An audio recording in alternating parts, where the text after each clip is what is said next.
السلام علیکم دوستو، آپ نے وقف پر چرچا تو سن ہی لیا ہوگا کہ وقف بل 2024 پاس ہو چکا ہے۔ اسلامی تعلیمات میں وقف کیا ہے اور کس چیز کو وقف کا نام دیا جاتا ہے؟ دراصل وقف کا مطلب ہے کسی شخص کا اپنی ملکیت کو اللہ کی رضا کے لیے ہمیشہ کے لیے خیراتی یا مذہبی مقاصد کے لیے وقف کرنا۔ یہ عام طور پر مساجد، مدارس، یتیم خانے، ہسپتال اور دیگر فلاحی اداروں کے لیے مختص کی جاتی ہیں۔ وقف کا مقصد معاشرے میں ضرورت مندوں کی مدد کرنا اور دینی و فلاحی کاموں کو فروغ دینا ہوتا ہے۔ قرآن و حدیث میں بھی صدقہ جاریہ کی ترغیب دی گئی ہے اور وقف کو اسی زمرے میں شامل کیا جاتا ہے۔ وقف ترمیمی بل 2024 کا پس منظر کیا ہے؟ بھارت میں وقف کا انتظام و انصرام وقف ایکٹ 1995 کے تحت ہوتا تھا۔ حکومت ہند نے 2024 میں اس ایکٹ میں ترمیم کا بل پارلیمنٹ میں پیش کیا، جس کا مقصد وقف کے انتظام میں شفافیت اور مؤثریت کو بڑھانا بتایا گیا۔ اس بل میں چند اہم تجاویز شامل تھیں جو کہ وقف کے لیے ایک بہت بڑا خطرہ ہیں۔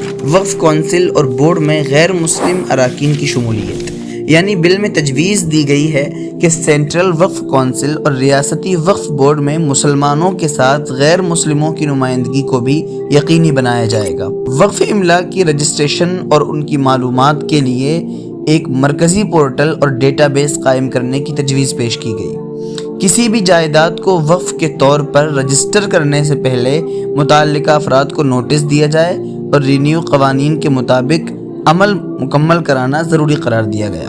اب اس میں حکومت کا موقف یہ ہے، حکومت کہتی ہے کہ اس ترمیمی بل کا مقصد وقف کے انتظام میں درستگی اور شفافیت لانا ہے۔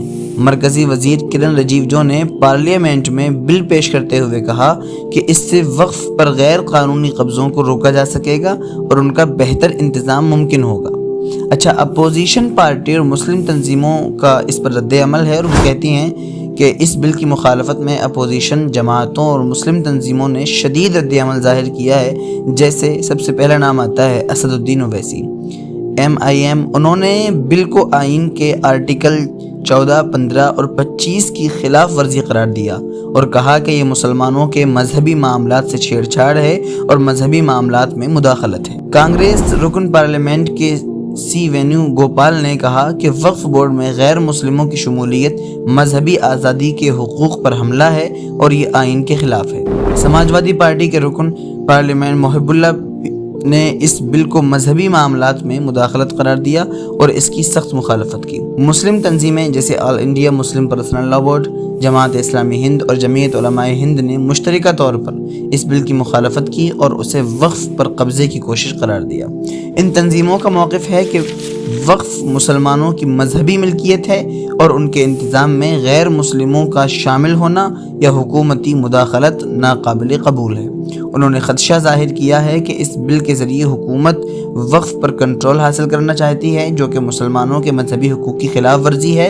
اور ابھی وقف بل پاس ہوئے 2 دن ہوئے ہیں کہ آج خبر مل چکی ہے کہ اب UP میں مدارس کا سروے دوبارہ سے شروع ہو چکا ہے اور مدارس کی جانچ پڑتال دوبارہ سے شروع ہو چکی ہے۔ لہٰذا ہو سکتا ہے کہ یہ انہی تمام چیزوں کے لیے کیا گیا ہو۔ اب نتیجہ یہ نکل کر آتا ہے کہ وقف ترمیمی بل 2024 بھارت میں ایک متنازع قانون سازی کے طور پر سامنے آیا۔ حکومت کا دعویٰ ہے کہ اس سے وقف کے انتظام میں بہتری آئے گی۔ اپوزیشن اور مسلم تنظیموں کا خیال ہے کہ مسلمانوں کے مذہبی معاملات میں مداخلت اور ان کی املاک پر قبضے کی کوشش ہے۔ اب کچھ مسلم وکلاء کا کہنا ہے کہ اگر بل پاس ہوا ہے تو بل واپس بھی ہو کر رہے گا۔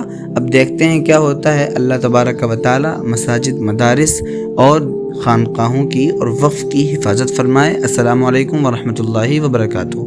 اگر آپ کو ہماری ویڈیو پسند آئی ہو تو ہمارے چینل کو سبسکرائب، ویڈیو کو شیئر اینڈ لائک ضرور کریں۔